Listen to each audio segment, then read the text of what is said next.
রাজধানীর ইফতার বাজারে খবর জানাতে গুলশান থেকে আমাদের সাথে যোগ দিচ্ছেন সহকর্মী আরিফুল ইসলাম। কথা বলবো তার সাথে। আরিফ, আপনি তো ইফতার বাজারে আছেন, কোন কোন ইফতার আইটেমের চাহিদা বেশি দেখছেন, বিস্তারিত জানাবেন।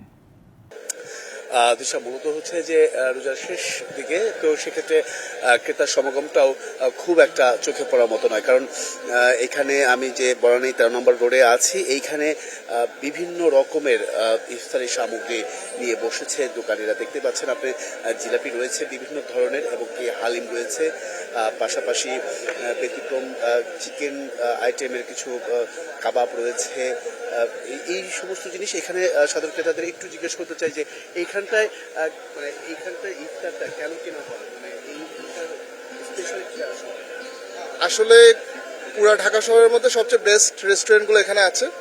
আমরা অলরেডি আগে থেকে চিনি এদেরকে, এদের কোয়ালিটি সম্পর্কে। সো এই জন্য আসলে এরা ট্রাস্ট দিয়ে, এই জন্য স্পেশাল কোন আইটেমটা আপনারা পছন্দ করছেন? যেমন তারকার হচ্ছে স্পেশাল হচ্ছে, আমার পছন্দ হচ্ছে জিলাপি, তারপর ডিসেন্ট থেকে হালিম নিয়েছি। সো এটাই। Thank you.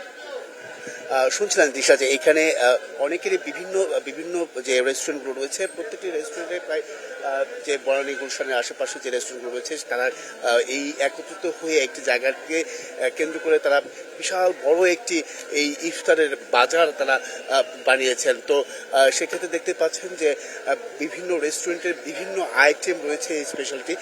তো সেভাবেই ক্রেতারা আসছেন, কিনছেন। তবে বেচাকেনা যে খুব একটা বেশি হচ্ছে তা কিন্তু না, কারণ রোজা যেহেতু শেষের দিকে, সেক্ষেত্রে মানুষের চাহিদাটাও আসলে কমে গেছে।